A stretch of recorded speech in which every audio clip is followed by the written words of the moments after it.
You were live.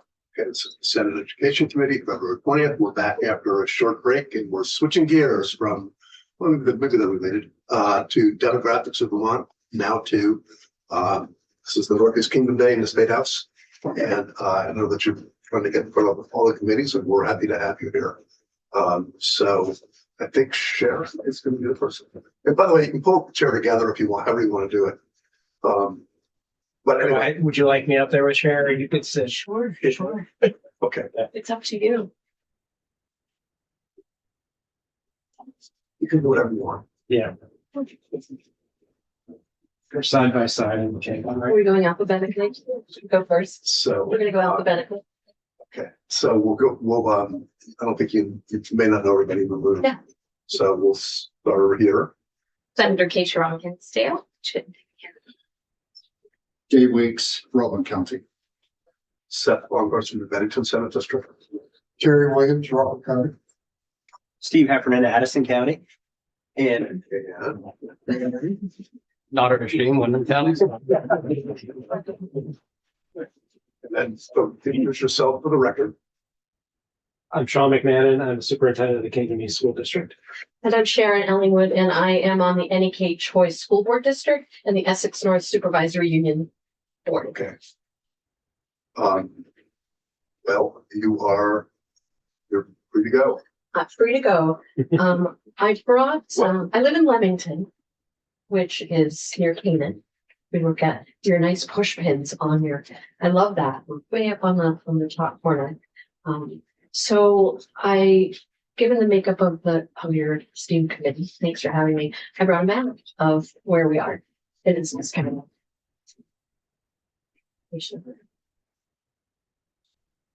The NEK Choice School District was formed in our Act 46 work. We had small towns that some towns had 8 kids, some towns had 3 kids, some towns had 50 kids. And we voluntarily explored a 10-town merged choice board. So that's what we did. We took the very low population student towns, and we merged into a 10-town board, which is on your map by the border. Thick border. In the middle of that zone, you will see the unified towns and gores like Avery Score and Buell Score and Warren Score. That's a very wide, and Ferdinand, that's a very wide swath of nothing. There are no roads through it. We do have 3 students in one of the unified towns and gores in Ferdinand right now. But we are very geographically isolated due to that swath of land and the Silvio Conti Preserve. We love Vermont to look like this. We have the finest natural resources in the NEK. That's what we like to say, but it does make our district a very geographically isolated and micro rural area. So I really wanted to come and talk about the changes that are being discussed around education, just to introduce yourself to us, and because we are outlier territory. I've been listening to the other testimonies about creating new change for the masses. I guess that's the wrong word for Vermont, but for large groups, and then addressing the outliers. And I really appreciate the opportunity to submit some testimony about being the outliers. In St. Johnsbury, the population density is about 200 per square mile. In Brighton or Island Pond, it's 22. And in my town, it's 2. So I find generally in my work that the understanding of the furthest part of the NEK is often Brighton. And that's 22 people per square mile. And we're 2. So what are we going to do? What are we going to do? And make the state a place where people can afford to live and deliver the best education we can to especially needy students in Essex County that are not always well served, counted, or demonstrated in models. So I just want to talk about that with you. It's really important to me. We have about 300 students in this big board of a map, and we tuition them to 38 schools. 300 kids, 38 schools, full choice, because we require it. Do some of these kids go to independents? Yes. The majority go to publics. And if they go out of state, the majority go to struggling public schools because they're a mile from the student's home into New Hampshire. And to lose that would be devastating. I've been very grateful to hear in the preliminary talks that Zoe is very supportive of outlier situations. So I'm here on the Essex County person to come and talk about that. The NEK Collaborative set this up today, and I am a graduate of the cohort of their Community Builders program. And I was the only one from Essex County. We often say that Essex County is to the Northeast Kingdom what the rest of Vermont is to Chittenden County. So I came here to speak in one voice about our outlier status, about who we are, and we hope that you will trust that the NEK has expertise in who we are and what we know. The governor has set a reform plan for the state that needs to work for the whole state. So we want what he wants, without any specifics. Do you have any questions?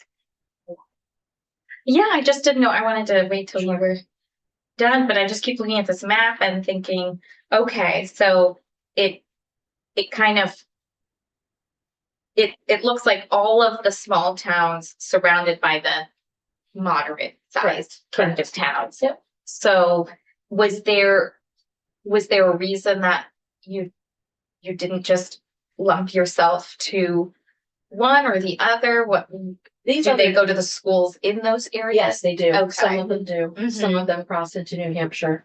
All of the towns that aren't in the map have a school right now. Mm-hmm. Canaan, Essex County, which is in the big Vermont, on the Mhm. left, only has one high school. We have 0 pharmacies, 0 hospitals, Okay. 0 media, no newspapers. We don't have any of that. You do have a few elementary schools. We do. Canaan has a Okay. K-12, which is very, very important. One of the most amazing CTE programs you'd ever see. We have a 400-acre community forest in Canaan that is dedicated to just wonderful things, animal husbandry. They're sugaring. The kids are doing a lot. Is it its own school district? It is. Okay. Essex North Supervisory Union, which is my SU, is all of that, our district, Mhm. plus Canaan. Okay. So Canaan Okay. took us with them. So they're an operating, we're a non-operating with double the amount of kids Canaan has. Canaan has roughly 150 students, and we have roughly 300.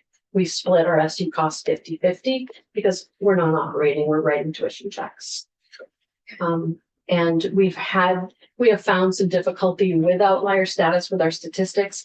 I have found that our FRL numbers for free or reduced lunch and economic disadvantage are not getting reported from New Hampshire schools. There are times when the NEK school district was sending up to 25% of our kids, not all of our kids, but to New Hampshire not getting their FRL. So our tax rates have probably been a little bit bloated.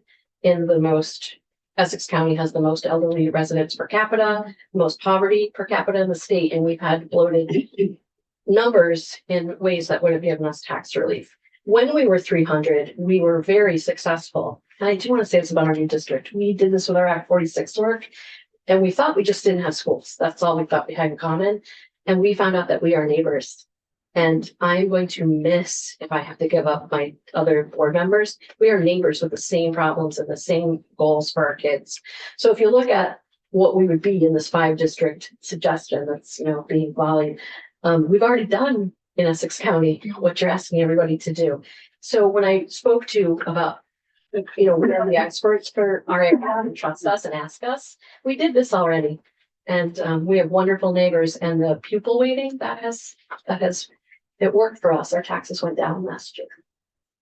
It did what it was meant to do. And that is one of the great wins for working together. And I would ask that in this work for the larger districts and economic, solvency, financial solvency, that you consider asking people in these areas, who can you work with? Who can you work with? Who can you naturally find to take you on?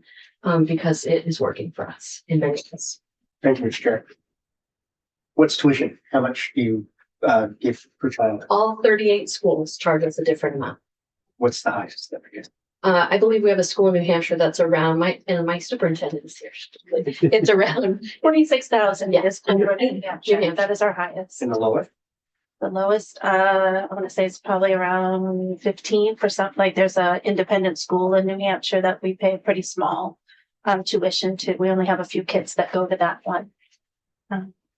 But Thanks, Jen. where you actually only pay this thing on average, right? We don't pay over that. No, we Yeah. only pay up to, Yes. unless it's a New Yeah. Hampshire public, then it's required by law to pay whatever they're charging. Yeah. Yes. And what choice do we have? We don't bus our students. So parents are driving their cars. They have to have winter tires. The parents often work in New Hampshire in a bigger population density. So the child, that's where they take the kid to school. Makes sense. Where did most of your kids go to high school? The majority of them, Kirby is in our district. Kirby has 140 of our 300 kids. Most of those kids go to high school at LI or St. J. Academy because those are the two high The schools. only thing that's close. That's what's there. That's what they have. But I thought you said there's also a public high school In Canaan, Canaan. in Canaan, and some go there. Norton, So they go. Norton, Leamington, Bloomfield, Brunswick. I'd say half of our students go to There's Canaan. 24 that attend Canaan from the NEK Choice District. And last year, we were one of the only supervisory unions that had lower tax rates, that we actually reduced our tax rates with the pupil weighting formula. It made a big difference for us. Some do go to Canaan that are close by Canaan, but again, some of the parents have one car or no cars, and they go into New Hampshire because it's 1 mile. Some students go to Canaan because they want their child to work with that baseball coach, or they like the climate there, or everybody has reasons for school Yeah. choice. We are not sending our children to Sweden or, top 10 prep academies for those reasons. So choice, I appreciate your understanding of our need for choice. I think it's been well received and understood in our. It's been very cost effective comparatively across the state. Senator. And the educational level of the children, is it average, higher? Do you mean like their achievement? Yeah, their achievement. Achievement, yeah, it's in keeping with the state levels where, The state. right about average, So a you little should bit. actually identify yourself for the record. I'm sorry, yes, I'm Jennifer Losowitz. I am the superintendent of the Essex North Supervisory Union. And I don't have schools. My district doesn't have schools, so I'm very grateful Jen's here to answer those questions because she is Canaan's superintendent. So you really you went together because you're a full choice. Correct. Yes, yeah, okay. We stayed full choice, and Yeah. like I said, I can't think of another place in Essex County that has 9 town representatives that meet regularly and do the hard work we do watching statute and this huge budget, huge for us that we had.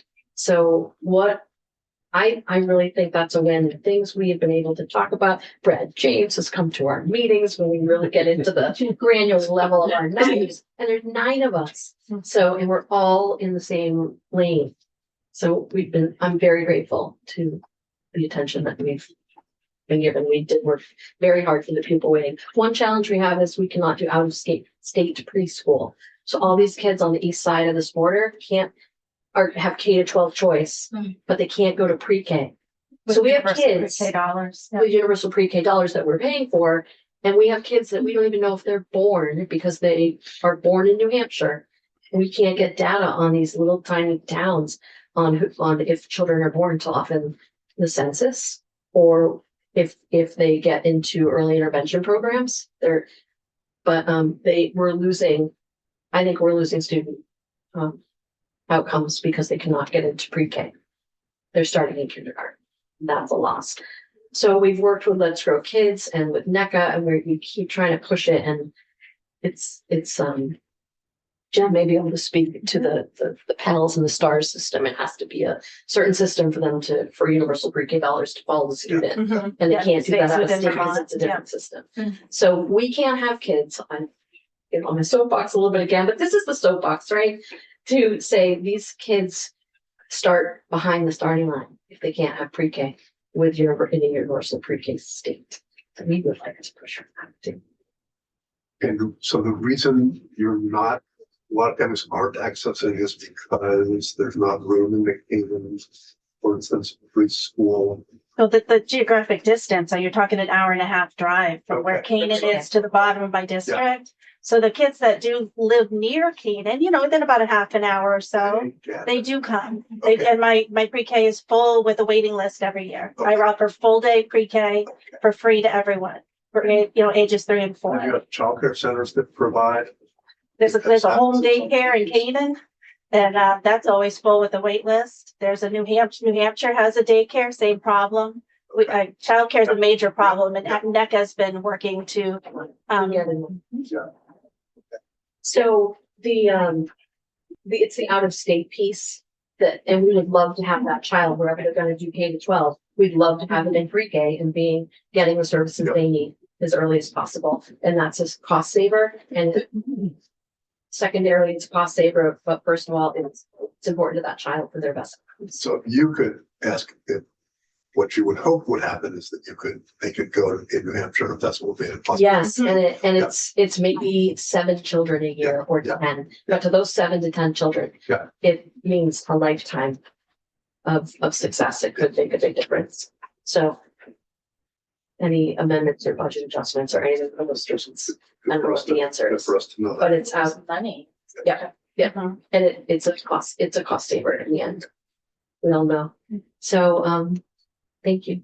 I appreciate What, that. should we let Sean go and then have a, or do you have another question related directly, or do you want to? I mean, I think if I say it now and if Sean can answer it too or something, but I mean, I feel like Sean has seen a lot, it's really great to have people in who were here for Act 46 or who were in the school systems, that there's maybe 20 of us out of 180 who are here for it in the legislative Wow. process. So it is really important that you share, here's what you asked us to do 12 years ago or whatever, and you did. I guess it wasn't even that long ago, but so I mean, I guess that was my question first, and I also want to say thank you for saying you were excited that Brad James came to visit you. I was. Because we would not have gotten Act 46 passed without Brad James. And I have said this to the administration that we're about to go to town meeting without a Brad James person who knows the numbers and makes us look like we know what we're doing to the entire state. And I cannot stress that enough. So thank you for underscoring my point. What you did say was that you were like wary of the Act 46 stuff that was foisted upon you at first, and now you feel pretty good about it. Is there any good you could see of reform effort now, like things that you think, well, we'd never do that unless someone made us, and it might be good? I don't know. I'm hearing from my constituents, I'm a board member, I'm elected, that we need to be able to afford to live in Vermont. Everybody agrees on that. So I listen to that and take it very seriously. I'm in service to the public. And there are good things that came about our district, like a group of neighbors, that voice of Essex County that does not exist other than this board. The losses, however, with the Act 46 work are that we don't have a lot of townspeople that come to school board meetings because they're central now. So I go to town meeting and they expect me to cover the whole year. And I can't really talk about it at school meeting, at town meeting, because it's a town meeting. It's not a school board meeting. I can't function as a board meeting when I'm not a board meeting. So that's a loss. And in the new system, if we were going to get bigger, nobody in these towns in this wonderful system that we built up on our own will have, we wouldn't have a seat at the table. In the Northeast, the person like me with a population center of 87 is not going to get elected to a school board. It's going to come from Orleans County and Newport or St. J or even Brighton. And we don't have schools. So I'm not even going to be on a school advisory council. Is that school going to say, oh yeah, you tuition us 4 kids. We're going to put you on our school advisory council. This is not going to happen. So the loss of representation is very large. And I'm feeling really deflated about that. We have a lot of things to say about how to work together, how to be successful, how to listen to other people and build what we did. And there's a lot of value in that, and where would that voice come from in a larger plan? So it's part of why I want to come and talk about who we are and show you what we've done and why it's important to have representation. Can I just ask one more thing? While you're here and you're representing your folks, I don't want you to feel like we didn't hear this piece about the pre-K. Yeah. Do you have that language somewhere? Absolutely. Can you email it to Yes, us? I do. Okay. Yep. It doesn't seem like that big of a lift. I shouldn't say that. I've been building for so long, but it really does. We definitely have it. It was I'm not prepared to give you the name of the report because I forgot, but we definitely have some backing and the data and a lot of people who helped us amplify that. So send that to Will. I will have. And we'll then. Thank you so Yeah, much. it's- I appreciate Very the helpful. opportunity for NEK Day and for your time and to talk about how micro rural and the outlier status that we have. And we will answer any of your questions anytime. Tax rate? Roughly? 125 before CLA, Oh, I'm sorry, I didn't get the, tax rate 129, 130. I don't know that off the top of my head. I'm sorry, I've done so many. Exactly, I don't have that in my head. So why don't we let Sean Yeah. go? I'll get you the tax rate. I You have stay, my you stay there because we want to, Okay. all of you. Why don't you Yeah, great. introduce yourself for us? Yeah, thank you, senators, for inviting us. Happy Northeast Kingdom Day. And as I said, I'm Sean McMahon, superintendent of the Kingdom East School District, serving the wonderful towns of Burke, Concord, Lunenburg, Linden, Newark, Sheffield, Sutton, and Wheelock.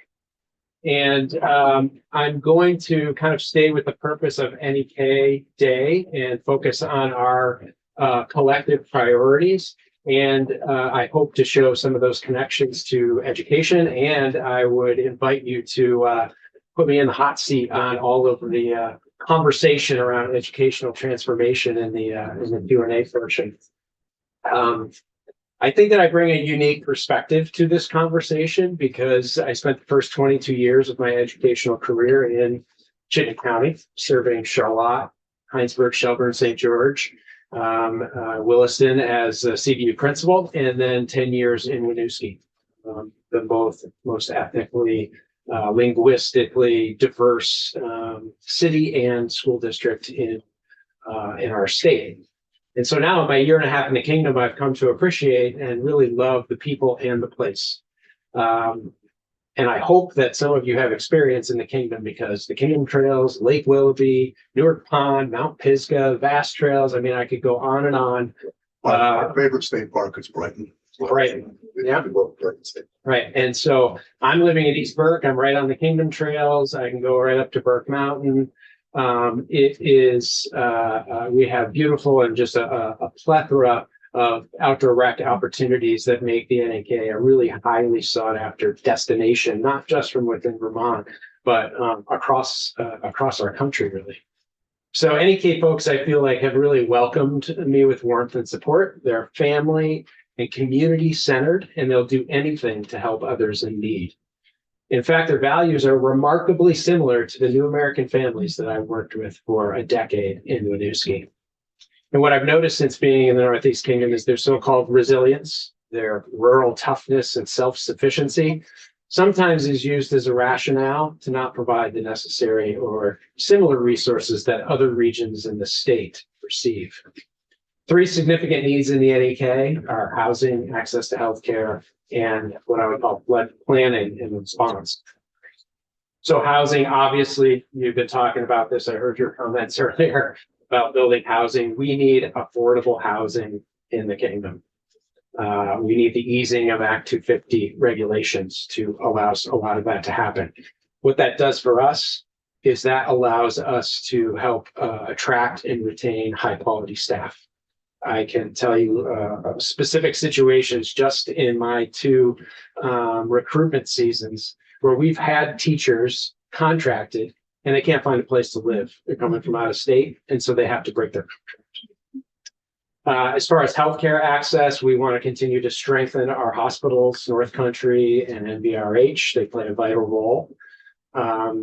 And I believe that there are opportunities in my district, specifically Kingdom East, that we could do what we have done in other places, and particularly in Winooski when we did our construction project. We have a health center there with a dental chair, and we have pediatricians who come a couple of days a week. It increases students' instructional time so that they're not out of school to do that. It takes some of the burden off of families that are living in poverty, that encounter transportation issues, work issues, all the time, to try and do that to make it more accessible. And I think we have models across the state that could be leveraged and replicated in the kingdom. So flood planning and response, you've also talked and heard a lot about this. I will tell you, one of the most shocking experiences for me since living in the kingdom was this past summer. I was part of the what's called the Kingdom United Resilience and Recovery Effort, CURV. And so as the superintendent, I was trying to engage with other sectors and to support. We were running summer camp, so that was a way to leverage a bunch of students and staff coming to us for 6 weeks to provide meals, communication, and so forth. But what I noticed was this desperation in the group of leaders, that the response was nowhere near as robust as it was in the previous year. And I didn't really understand why that was happening. But what I did do was I called some of my municipal colleagues in Chittenden County, South Burlington and Colchester, and they sent people and equipment over within days. And when I asked, like, why wasn't that already happening? I shouldn't have to call to make that happen. And they said, well, the notes we got, the requests we got were to go to Montpelier and Barry. So the kingdom was left out. And I think that was an important message for legislators to really think about and consider while you have your areas of representation, you're responsible for serving the state, every part of it equitably. And so I urge you to ensure that what happened last summer in the kingdom, the response, you don't have control over the rains and the floods, but the response you do have some influence on. And I hope that it would be better if and when that happens. Lastly, with the education transformation being kind of the topic of the session, I'd ask you to consider the following relative to the Northeast Kingdom. While all Vermont communities tend to see their unique qualities and I think we can all agree that the NEK, because it is home to so many small rural communities, as you have heard so eloquently before, it has very different geographic and facility conditions that require great creativity and collaboration to meet the needs of students within the current educational proposals. And even with the NEK, there are differences that need to be recognized. As you just heard from Karen, Kingdom East, we operate 7 schools across 8 towns with various sizes. We could move towards larger schools and more breadth of opportunities. We've already done that, some of that work through Act 46. But we need school construction aid. That's a lever for us. They did not support a bond for construction, I think in 2018 or 19, while it's sorely needed. But we're sitting here, we have plans, conceptual designs, we are ready to go. But our communities cannot afford a $50 to $80 million bond right now on top of the taxes that they are paying. What was the bond for? The previous bond was for renovations across a number of the schools. Okay. Yeah. And it was not bells and whistles, I'll tell you that. It was basically to keep them functioning. I mean, we're spending upwards of, in my 2 years, it's $400,000 to $700,000 a year just to keep the doors open. Simple systems that should function well normally. So then I heard Elaine Collins, the superintendent in the North Country. They have a unique situation. They have different governance than we do. They have small elementary schools that if they were to close, those kids would sit on a bus for 95 minutes to get to another school. So, I think we have to really think about those uniqueness and qualities in the kingdom, and we need to look at impacts. So set the expectation. We can do anything, right? When we put our minds to it, and I think superintendents and boards, they're willing to sit down and try to figure out how to do just about anything. But as I would tell my board when they say, show me a level budget, year-to-year budget, okay, and I will show you the impacts of that. So we need a vision and some rules and within that, and then let us do the work to show you what the impacts are of those on our communities, on our schools, and have that back and forth in the process so that we can really work together to come up with solutions, not only around affordability, but also around quality of education and vibrancy of our communities. Thank you. Thank you. Yes. So while we have you here, well, first of all, thank you, Sean, for you think you were principal and my husband was at CVU. You do have a really great breadth of experience. We're grappling with questions that we hope everyone can help us answer. And one of the things that I appreciated that was put forward to us with the larger districts, and I just don't see us getting to 5, but by happenstance, when they drew those lines, there was a greater deal of property wealth equity in the district. So the grand list per average daily membership was 2 to 1 between, for example, the Kingdom and Chittenden County. Right now it's 11 to 1. So as we look at bonding and school construction and, when you talk about sort of different maintenance and property management, a larger pool does help. So I don't know, BOCES, I don't really even still fully understand. I don't know if you have one. No, But I don't know how anybody would expect us to develop a BOCES within all that's going on right now. well, yeah, so I think it's a good piece of the Yeah. legislation, right. but we need the bandwidth to engage in that work, and we can't when all this other stuff is going. Oh, that's helpful. So that's helpful. That is helpful. Because I don't know how we're gonna do any of this in 2 years and then waste it on you all. So I guess I'm just, I'm wondering, like, it's a principle for me that as we look at the size of the districts, we maybe try to get that 11 to 1 wealth disparity down so that people have the capacity to afford, infrastructure. Yeah, I would need to see the lines in the grand list to really know where you would redraw those lines to Sure. make that happen. Yeah. What I would say is that I think the growth and opportunity that we've seen in Kingdom East has been around having a pool of resources, human resources for the most part. So we have been able to have special educators, for instance, deploy across different schools. When different special ed needs may arise and there's expertise, we may be able to change people to move. When we have a lack of staff, during the flu season, we've moved people around in the last 6 weeks a ton. And we wouldn't be able to do that if we were a really small organization. On the student opportunity side, we've been able to create district-wide opportunities like summer camp, like our experiential learning programs, like our after-school programs, and offer more consistent experience for kids across all of our schools, where the smaller schools really didn't have access to that before.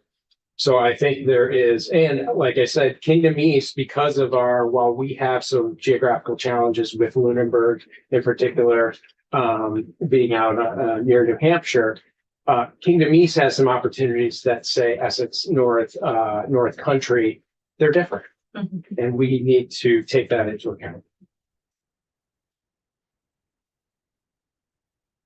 Well, I think you're bringing to us your focus on the sort of, I'll use the term micro, although you're more than micro, because you're a lot of towns, but the micro, which is what we consider, is a really important message. And we understand it. Thank you. Yeah. Thank you for talking about housing and healthcare. That's received and everyone needs to be doing. I have our tax rate. Last year's tax FY 25 was 125. Our tax rate, it's 171.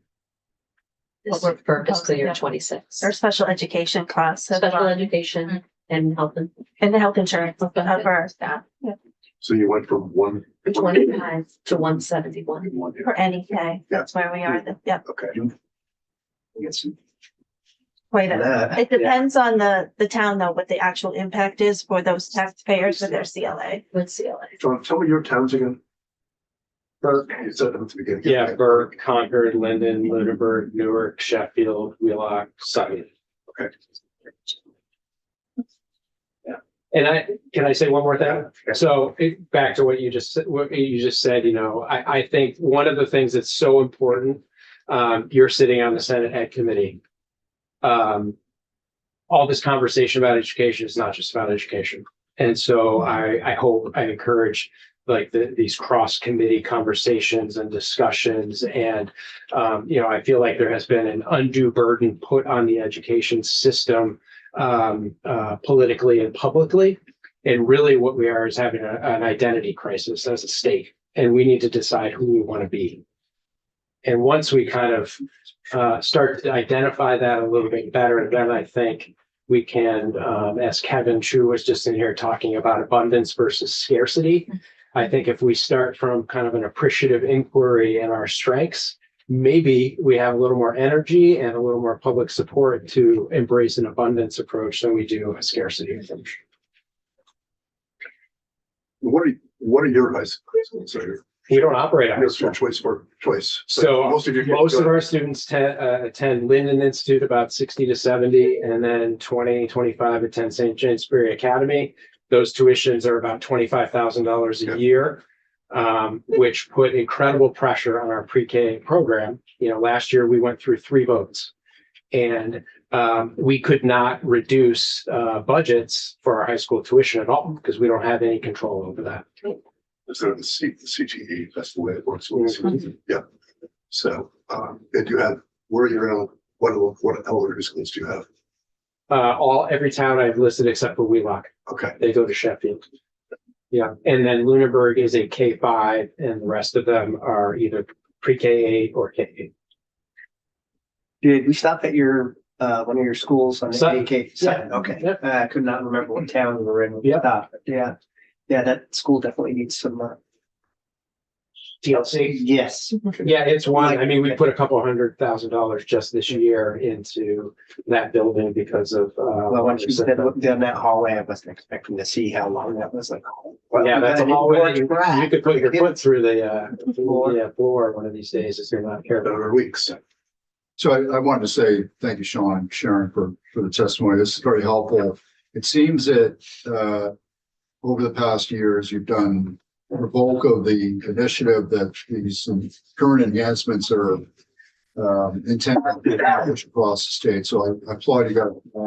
One of the things you said, which I don't think we've addressed, or at least we need to record as a sensitivity, is it appears that you're fearful of missing representation in a larger district, however that district may be formed.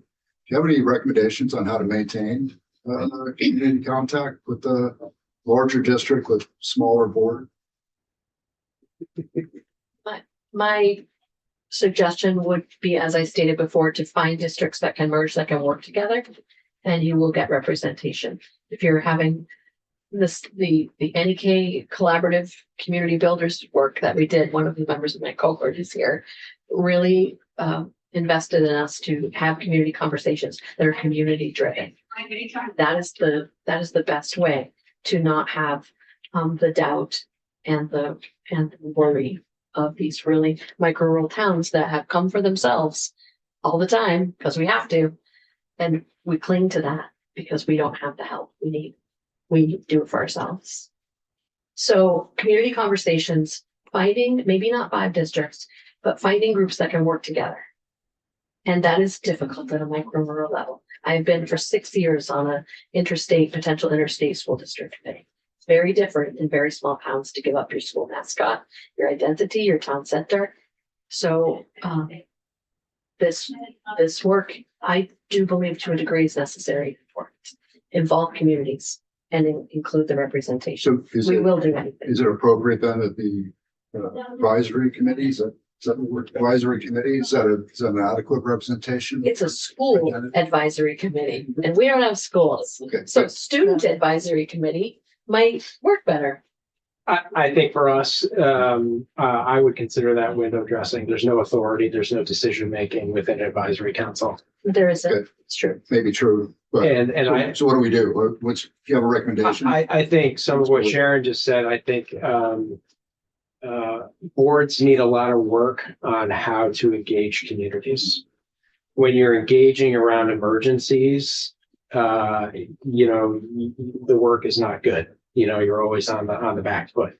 So I think you know, whatever the governance structure looks like, those boards really they need to know how to get out and engage communities and in a way to envision the future and to show the strengths and the weaknesses of the existing organization and engage the community in working on those. And I think it can be done. I mean, there are models around the country. John Castle here, he did some work, I know, in training some of our folks in community engagement strategies. So I think there's a lot of good work out there that could be employed. But eliminating or diminishing greatly the governance structure and the voice is it's going to be hard for people. It's going to be a huge culture shift for sure. Thank you. Senator Pepper. Transportation. So you have no cost in transportation. And have you been getting any feedback, like from a lower income that, like you said, don't even have a car? What have been the troubles with it, or have you had any troubles with it? I see students that miss school because they don't have a car. And then the grandparents' car breaks down, or the neighbor's car breaks down, or the neighbor can't do it reliably. I do see that in student outcomes. We do have schools that send a bus because they're smart. They know that each one is going to pay for that bus. There are some refuse, but many don't. I do see kids missing school. And we go through snow tires at a different rate of speed than other parts of Vermont. And then we charge people to dispose of them who don't have money for the tires. And they wind up in our waterways and in our fields. And that's what happens. Transportation, that is part of our transportation issue. I see the schools that they choose are the ones that are close to home. So it's not a burden, or it's near where the parent works, so that they can manage it. If we were, forced to choose 3 schools in that large of a geographic area, I can't imagine the impact on the families if there were not transportation. It's a great point. Many of them really do choose a school that does offer it. Canaan offers transportation through a good amount of that district, and we bring in a lot of our revenue that way. So maybe a high-speed train, hyperloop, a Canadian Vermont partnership down the corridor. Yeah. Some weeks. Did you kind of semi-introduce John Castle? Sort of. I in no way intended to pull him in. Okay, good. Okay. Because John gave us a very dense email with lots of sensitivities about this whole conversation. Okay. Thank you, John. I've got it back for it. You all can answer this, maybe others can too. It brings up the conversation for me about community schools and how, much of a missed opportunity that would be from Winooski to, Victory. So,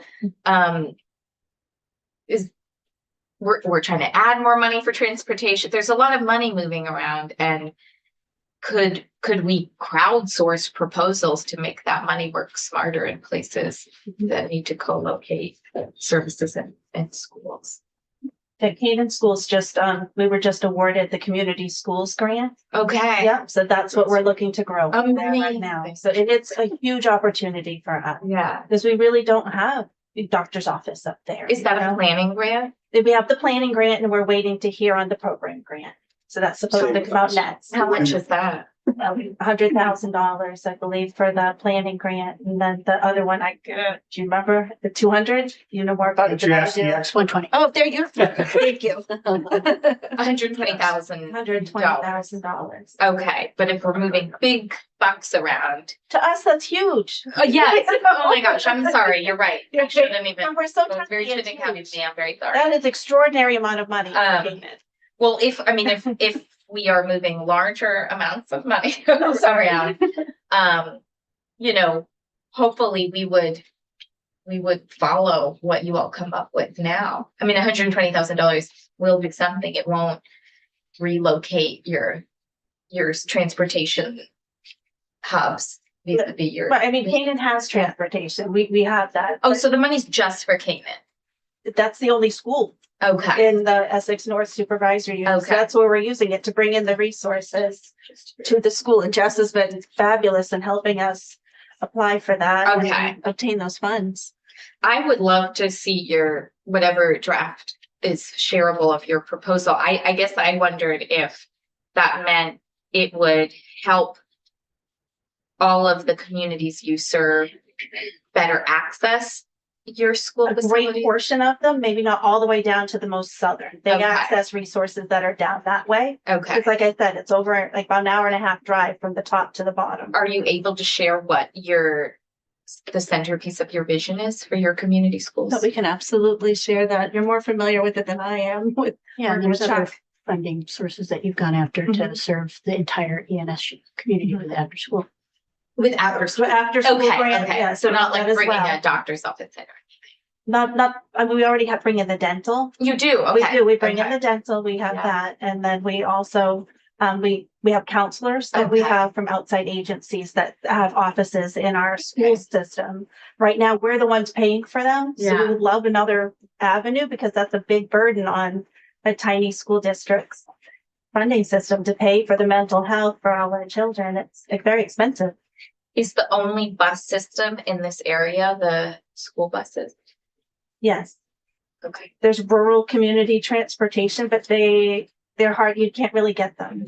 They're more centralized to like the city areas, the St. Johnsbury and Newport area. Keisha, have you ever been up here? I have. I I'd went love to have you hunting up in the in North Victory and Granby. Victory. Someone Okay. gave me an orange hunting jacket. Mhm. And I was gonna say some of my favorite legislators I ever served with, Bill Johnson of Canaan, Janice Peasley of Guildhall. You do have legislators who reside in Essex Which County. ones? I don't know right now Okay. because I'm not in the House anymore. Okay. Senator Wins. Just so as we put together this plan, how you're kind of like the missing link. I was wondering about how we were gonna get your input into it. Is there anybody that you could kind of keep an eye on what's going on that we could contact because I don't want you guys to be left behind for sure. Thank you. Thank you Right. for making that point. This is- Time to make that point. Yeah. We are working with John Castle and with the rural coalition of education. You'll be talking about it probably at 3:30. So we have folks like that, but I love to talk about Essex County and I am always available. My board chair could not be here. He's from Kirby and he called last night. and was like, so happy that you're doing this. I've got Love it. relatives in April. In April. So I know they're on the governance, they don't have a select board there. No. They have like a governing The board. governance and they're board, both yeah. on it, So. Unified Towns and Gores, yeah. Yes, Little Averill, Little Averill Pond is the You're most beautiful unique, body of for water sure. in the whole state. And It is pristine. my in-laws are Crotos and Nancy Croto was a school principal in Linden. So, well, thank you very much. I just wanted to also piggyback on what Jen was saying about that kind of money meaning a lot to Canaan. And I am on the ENSU board, but I'm not on the Canaan board. But Canaan's CTE program has lost their Perkins funding, which is very important to every CTE program. We have Jen has a fire science program. Thank you for the to talk about this. A fire science program where the fire department goes to emergencies in Quebec and Vermont and New Hampshire. And we are growing these students into this volunteer fire department, serving two countries, two states, and no Perkins funding because the number of students in the programs is sometimes 7, and it does not fall within the federal limits of how many kids you can have enrolled to get this money. And we don't even have that many kids of the whole grade. So we are hurting. These kids need equipment and boots and to learn how to fight these fires in a volunteer program. And she has lost a significant amount of funding. Is that fair? Yeah, it's all fallen onto the local. On the local Yeah. taxpayers. And it's unfortunate. It's an outlier situation. I would love a federal waiver and thank you. Bring that Remind me up. how big your school is? I'm sorry, How big your? how many students? Yeah. Yeah, we're up to 156 students that are Canaan residents. I have 178 with the kids that tuition in. For or? That's pre-K through 12 Okay, pre-K. and two buildings up there in Canaan. Okay. So your high school was how big? My high school, right students? now, I think I have about 70 kids in my high school. And we're a comprehensive high school, so we have 4 CTE programs, one of which we're gonna try and merge next year because the enrollment is low. So we're merging our building trades and our diversified agriculture into a diversified trades program. Okay. So hopefully have more like 9 to 12 kids in there instead of 6 and 6. Trying to use resources and get things going. Very critical skills for the area of the state that we live in. And kids that want to be outdoors and work outdoors and work in the trades. And we could really use a shot in the arm. Well, thank you so much for this. That was great Yeah. testimony. It was really helpful for us. And we'll take where we can go off and we'll take a break until 3:15. We'll start the next round a little bit early as well. Thank you for having us. Thank you we have- for the opportunity. Thank you for the opportunity. Yes, thank you. Again, it's- Yeah, wait, Yeah. how much is it? Sorry, everybody. Thank you. How much is it? Thank you, I made We're that. still on. Like, how- Hi, John. I'll probably see you in a couple minutes. The Creek Room, where that is. This is Okay, we're- frustrating, yeah. Take a 5 minute break.